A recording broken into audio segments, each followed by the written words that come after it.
Last week, we should have had a proper celebration because Bobby Lashley won the Collision with Consequences.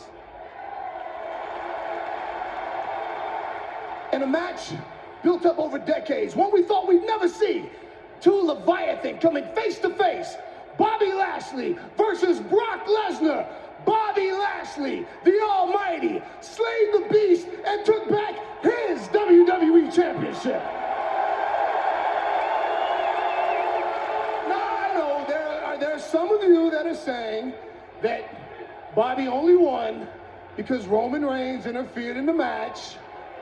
Exactly. Bobby didn't see any of that. He didn't know about that. And I mean, Brock Lesnar would have done the same exact thing. I mean, if we keep it a buck, Brock Lesnar could have seen the interference and he still would have capitalized.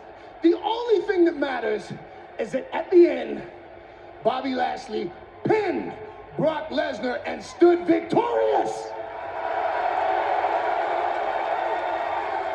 Last week, we should have had a police-escorted motorcade, a parade, ticker tape parade. We should have had marching bands and showgirls and bottles of champagne popping. Last week should have been federally declared Bobby Lashley Day. But instead, what do we get?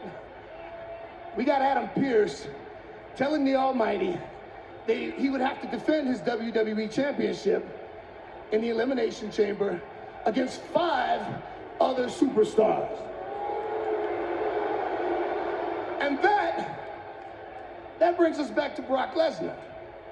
Brock Lesnar won the Royal Rumble match.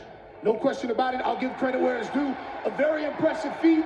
Made even more impressive when you consider that 2 hours before, the Almighty left him laying out for the count.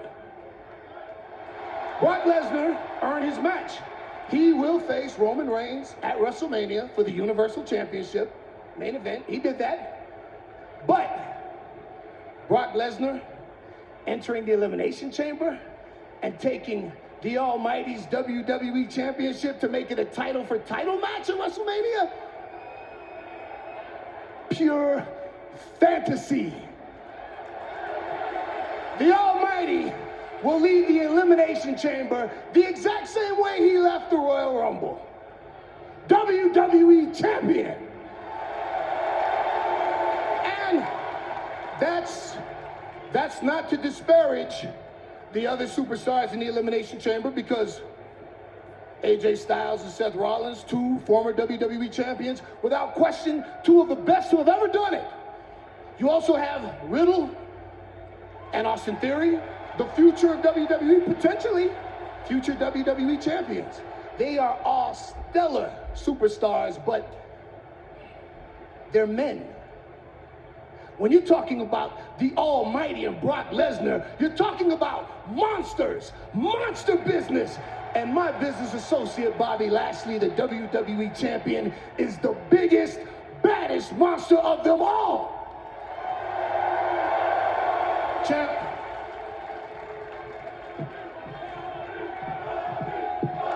The champ lives here.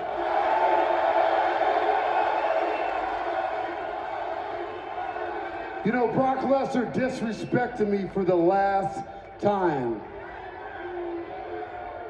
Brock came to Raw last week with his little MMA gloves on, jumping up, all pumped up, trying to demand a rematch. You don't make demands from the Almighty.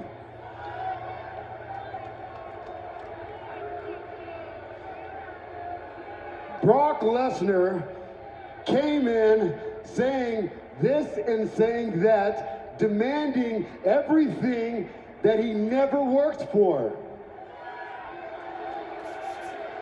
Brock Lesnar has... When was the last time Brock defended the WWE title? God, who scripted this shit? More importantly, when was the last time Brock had a match on Raw? You see, I won't be disrespected. That's why I truly hope that it comes down to me and Brock in that elimination chamber, just so that I can pin him once again.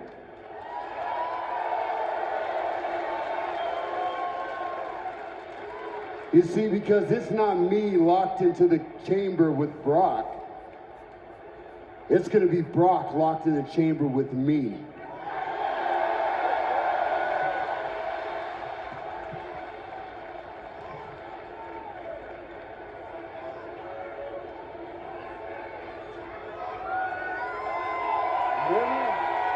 You hear me? You hear me?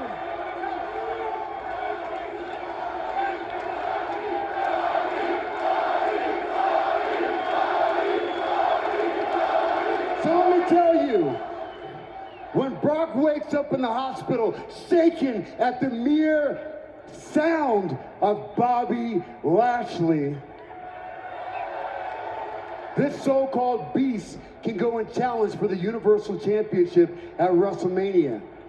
Meanwhile, I will be defending my title in the main event at WrestleMania. When have you ever known the Almighty to make him? You know, like I said, man, damn, like it's just really, bro, they're gonna make Lashley a transitional champion, bro. If I was booking, I would have let him retain. I would let that guy retain. Going to WrestleMania with the championship. But I don't know what they're doing with that WWE championship, man. If they want to do title versus title, then you're gonna have to put the belt back on Lesnar. So what was the point of him dropping the championship at the Royal Rumble? And you could have gave the Royal Rumble to somebody else. What was the point of it? Now Lashley has to be a 3-week transitional champion? Like, what is the illogical booking? Like, that's just illogical. Honestly. I know people want AJ Styles to win the championship. That way he can have Edge at WrestleMania, and then Edge can take the title off of Styles. No, you can't. You cannot book like that. Then you're going to make AJ Styles another transitional champion? You cannot book like that. Transitional champions do not look good. You lose credibility. Fans don't take you seriously as a threat when you become a transitional champion. No. That is not good. You cannot book like that. No, you can't. So that means it went from Big E to Brock. So Brock started. So now it's going to get to Brock to Lashley. Back to Brock. So you made Brock a transitional champion. You made Bobby a transitional champion. Now you're gonna make, if you book AJ Styles to win, then you're gonna make Styles a transitional champion to Edge at WrestleMania. Then you're gonna make Edge a transitional champion to Randy Orton, or whoever he drops it to. That is 5 transitional champions. Lesnar to Lashley, Lashley to Styles, Styles to Edge, Edge to Orton, and then Orton to probably Riddle.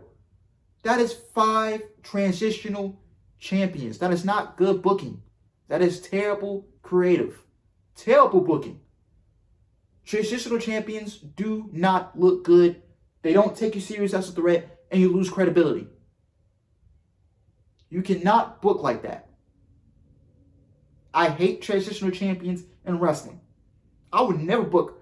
If I was running a wrestling company, I would not book any of my wrestlers to be transitional champions. When you get the championship, you get to hold the title. You get to hold the championship for 3 months or more. But you just can't book like that. That's not good. That's not good booking. That's terrible. Come on, y'all. Y'all gotta book better.